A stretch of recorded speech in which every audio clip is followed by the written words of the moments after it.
Hi everybody, Jack Forster, Global Editorial Director of the 1916 Company, and I'm back once again with Eleonor Picciotto, our jewelry editor at large, and today we are here to talk about a near and dear subject to everybody who's a watch collector, which is the idea or the challenges, the opportunities of building a watch collection from a woman's perspective.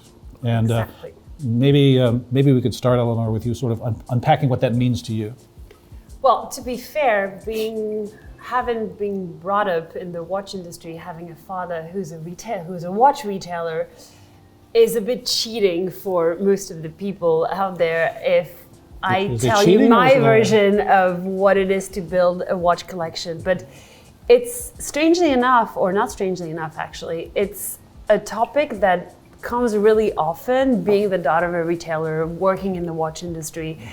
How do you buy watches? What's your argumentation? What's your thinking process? Is it investment? Is it something that you like? Like seeing hundreds, if not thousands of watches every year, and yet you still buy watches. What's your drive behind it? And it's interesting because I guess it's with this kind of personal standpoint and experience and sharing it with people who are not part of the industry, who didn't grow up in this industry, will help to shape their way of how should they invest, what should they buy, when should they buy, et cetera, et cetera.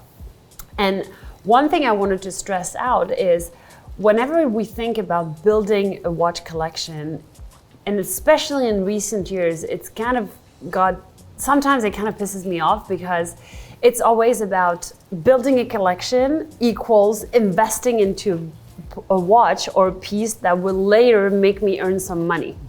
This is not where I stand. I don't know where you stand on that, and I know you've covered that topic of building a collection and investing in watches, but I'm part of the team where I do not buy a watch as an investment. If it turns out to be one, great, but it's never my first thinking process. Yeah, I mean, well, since you asked, my perspective on it is that buying watches primarily as investments only works if you're in the business.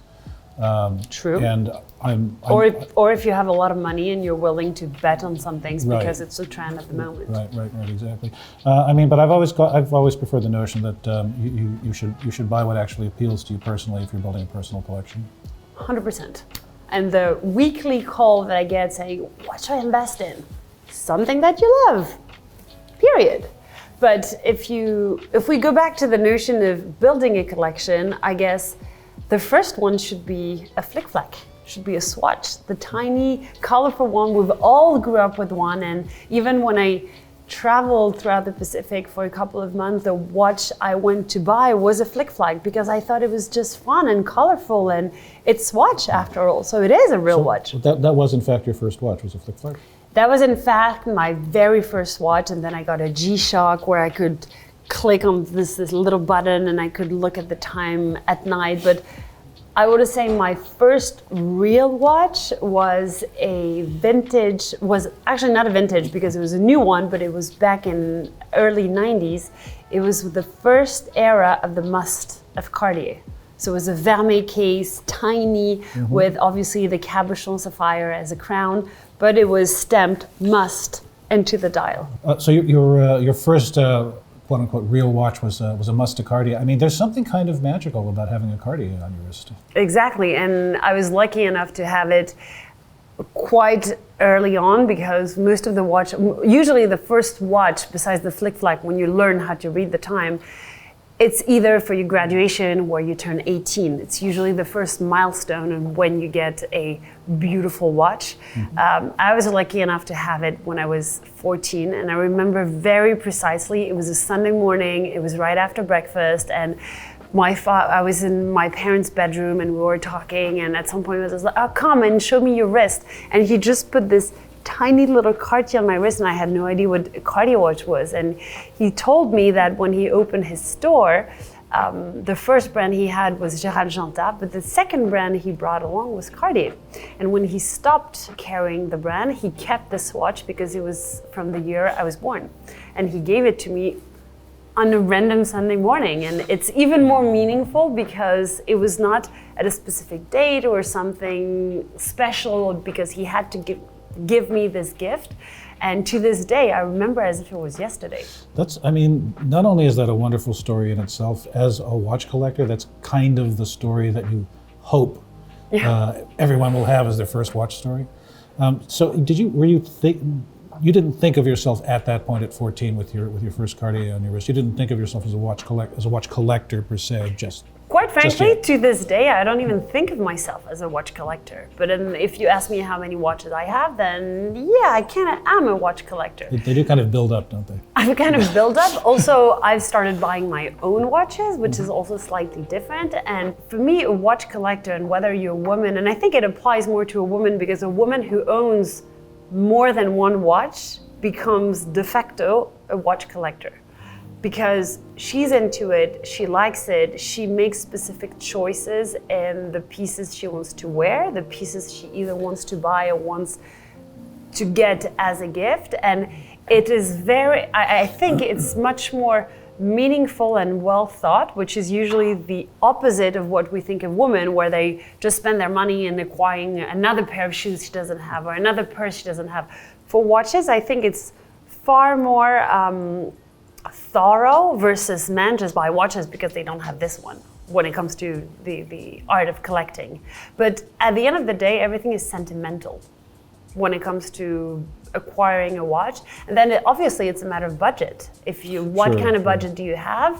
When do you want to spend it? And most of the time it really is a milestone. It can be a promotion, it can be a change in your life where some women will want to get their ears pierced and cut their hair really short. Others will buy something as some sort of reassuring thing, or it could be a 30th birthday or an anniversary, or even the trend now is not an engagement ring, but an engagement watch.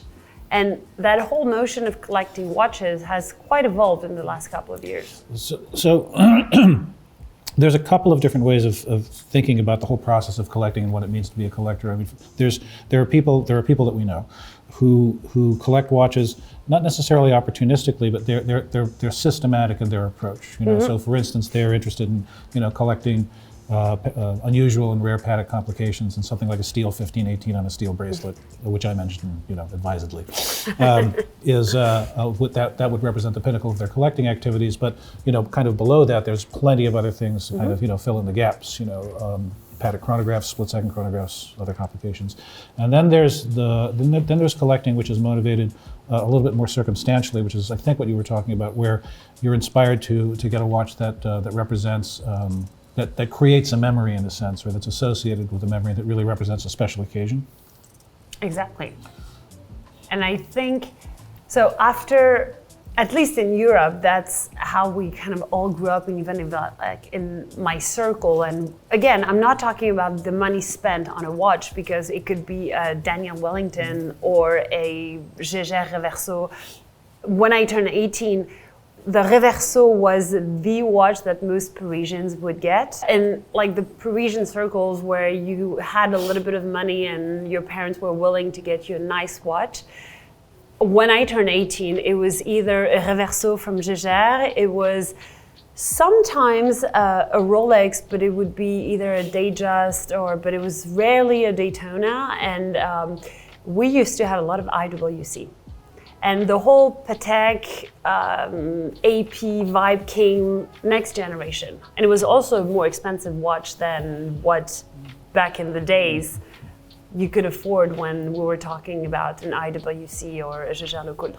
Did you have an 18th birthday watch, something that represented the passage into adulthood? Or is that I birthday did, actually, I did. It was the year my dad opened the first Hublot store in the world, before they opened the 200 stores. And he had gotten himself 2 months before, for his own birthday, the Cappuccino Big Bang, which was a black ceramic and chocolate brown bracelet, dial, etc., etc.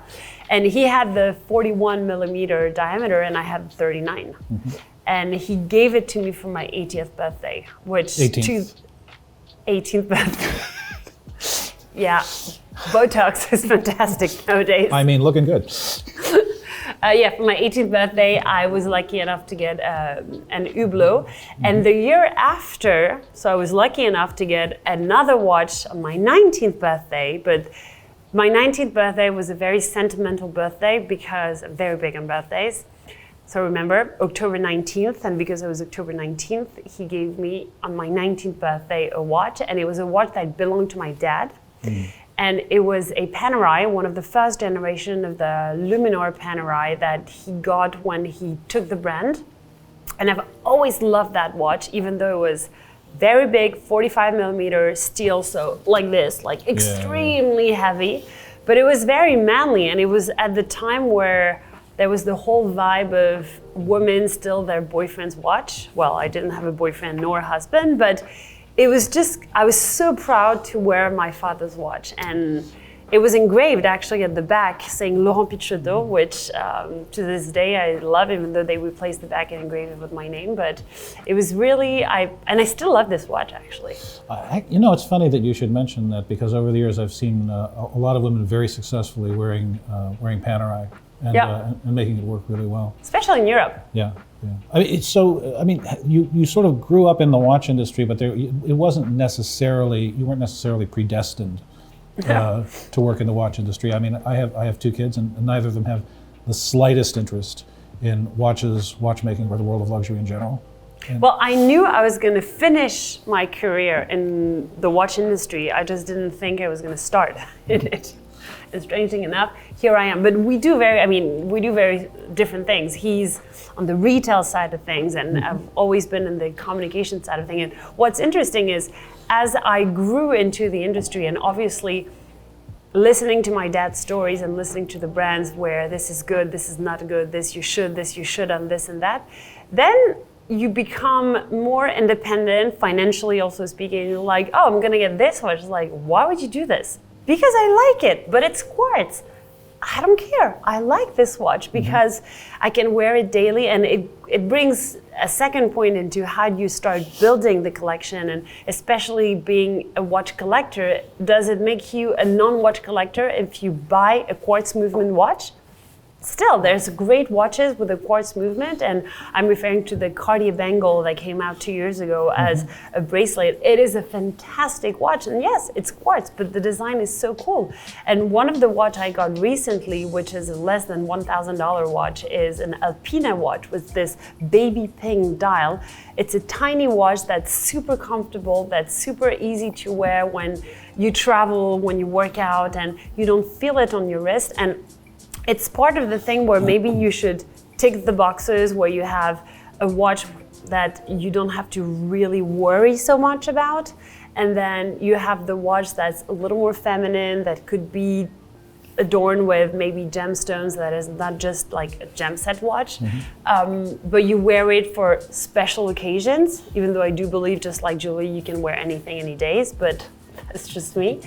And then you've got the sentimental watches that was passed along from your grandfather or your father, that maybe your boyfriend gave you for X or Y reason, or the one that you just fell in love with because you simply liked it. So in your own personal narrative, we've now gotten to a point where you're 19 years old, you have a Panerai, you have a Hublot. And I have a Cartier. You have a Cartier. And a few Flik Flaks. And a few Flik Flaks. And at some point, I mean, it seems to me that at some point you sort of step back and realize that you have de facto and de jure started a watch collection. Yes. And was there a point where you realized that, and was there a point where you started to become a little bit more intentional and selective in what you chose to acquire for yourself? Yes, because all these watches were given to me. Right. I never spent a dime into buying my own watch, just because when you're 20, you don't really have the money to buy at least the watches I would see and I would want to acquire. And that's a very important factor, because even to this day, where yes, I'm 35 and I make more money than I used to when I was 20 or when I was 25, but still there are watches that I'm dreaming of and I will probably never buy myself. So then you just have to play and level out with your means, your lifestyle. And there's also watches that I cannot wear anywhere and everywhere, because now security reasons, because, and yes, Right, even sure. though I'm not wearing an AP Royalogue, I'm not wearing a Nautilus, I'm not wearing a Richard Mille, which is what everybody is afraid of when people say, oh, I don't wear watches, I don't wear my watches anymore because I'm afraid I'm gonna get robbed. You're kind of safe if you're not wearing the top 4 that Most every... recognizable, most Exactly, yeah. exactly. So when I wear a Serpenti, yes, they have a few diamonds on the snake head, but nobody's going to steal it from me. And I love this watch, and also because it's infused with a history and a style that is very different than any round watch with either a clasp or a leather bracelet. And that was probably the watch, one of the first watch it is the first watch that I bought myself a few years ago, and it took me a while to buy it because I didn't have the funds, but I'm so happy I did. And that's the thing, is I've never sold a single watch that I either got or bought myself. Because you've never sold one? Never sold one. Because all the watches I bought, I love them all from day one. And I don't really think, first, I'll make a lot of money. Maybe the day I will need some money, I could sell them. But it's not like all the watches that you see at auctions that make extraordinary numbers, where it's like, oh, if anything happens one day, I can still make money off of this. Yeah. I probably didn't invest in the right watches, but it was never the way I thought when I was thinking of buying a watch. So for you, the whole idea of collecting, there's no right or wrong when it comes to collecting, obviously. I mean, people are motivated by different things, and some people are motivated by the notion of investment value, and some people actually are, vintage Rolex Submariner completists who have to have every single minute variation, and they find satisfaction there. And you've found satisfaction as a collector in buying things that correspond to important moments in your life, but that also appeal to your evolving taste.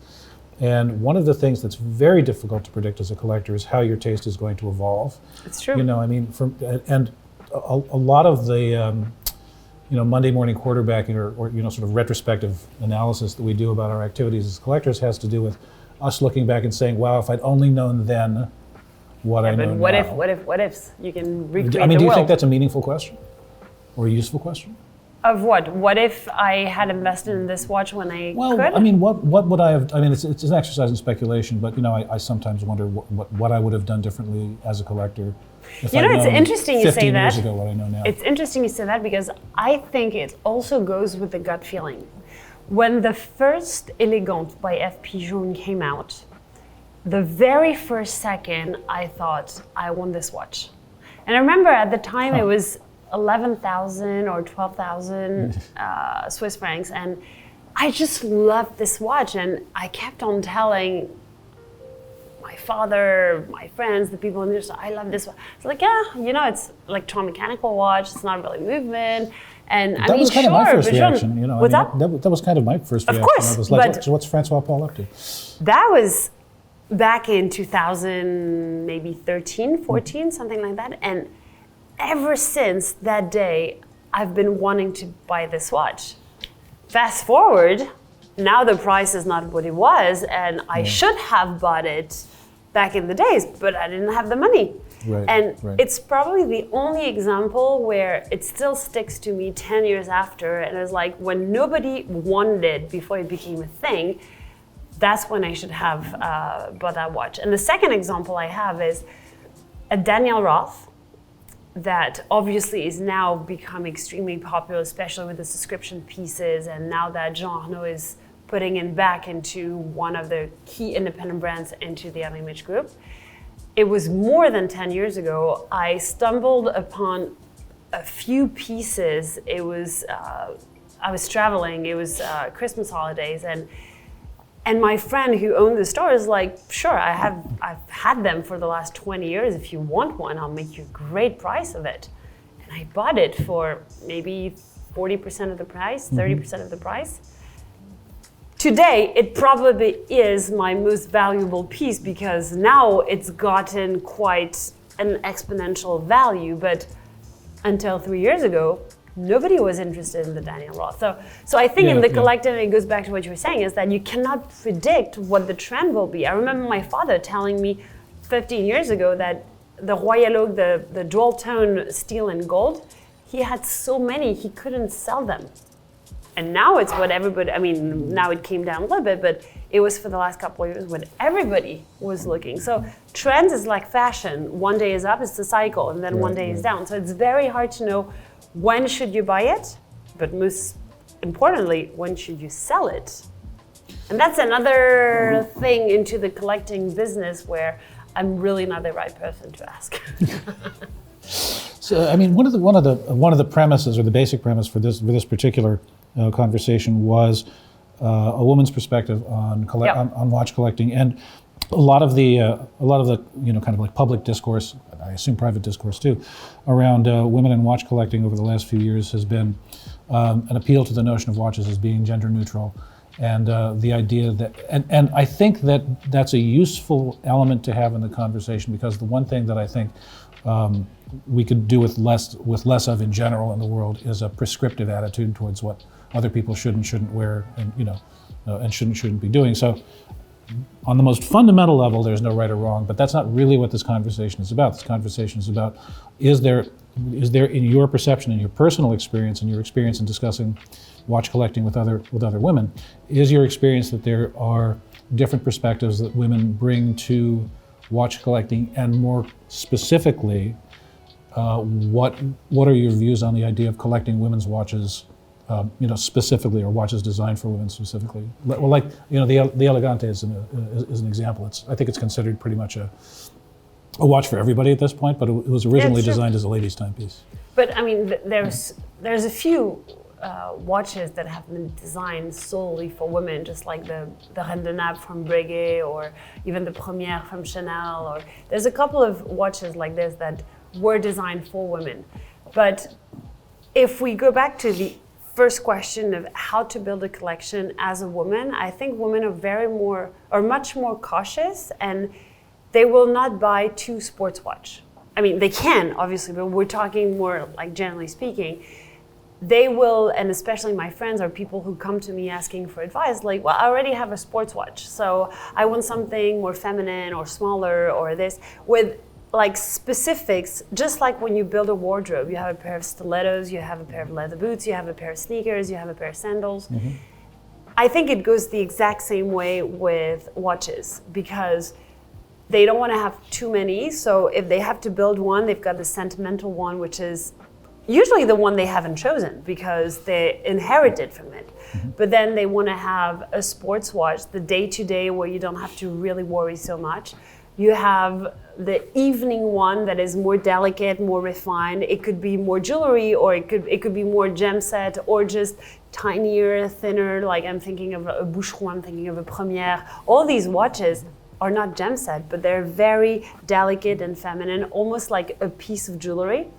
And then you can have, in some of the collection, then you have the complicated piece, which makes you side by side with the men's collectors saying, I'm part of your crew. Mm-hmm. Like all the other watches, you didn't consider me, but now we can be talking. And when you're getting into this, it's interesting in the bold choices that you're making, what you have on your wrist. It's becoming a game in our industry and how I grew up. I remember my father, when I would be coming back from a birthday, but I was a kid, he would never ask me, so what's the father doing, or what's their profession? It's like, what watch was he wearing? It was the first question he would ask. And whenever we're at a restaurant, we're looking, it's like, okay, what's the man behind you wearing? It has become a game. And it's true that and again, I'm saying this because I'm in the industry, but based on what I have on my wrist, I cannot count the number of times where I've been stopped by a guy who's been telling me, what do you have on your wrist? Oh, it's interesting. And it's and I'm not even talking about flirting or I'm just talking on a really collectible standpoint is, I'm a watch collector. What do you think of that? Right. Or it's interesting what you're wearing. Why do you do this? And it doesn't have to be a double tourbillon, it doesn't have to be a Gribble Forcé or a Grand Sonnerie. Just sometimes by the odd choice that you're wearing based on your personality and not what everybody is wearing, They just want to buy what they see on advertising and what other people are wearing on their wrist. Right.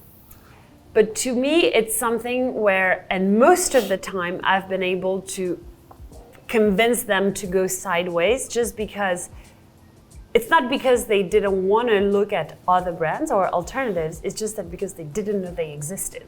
So there's a whole education thing that goes into it. And not too long ago, a friend of ours wanted a watch, and she wanted something, she had in mind something, and I came back with the idea of a Louis Erard, which has an enamel grand feu dial.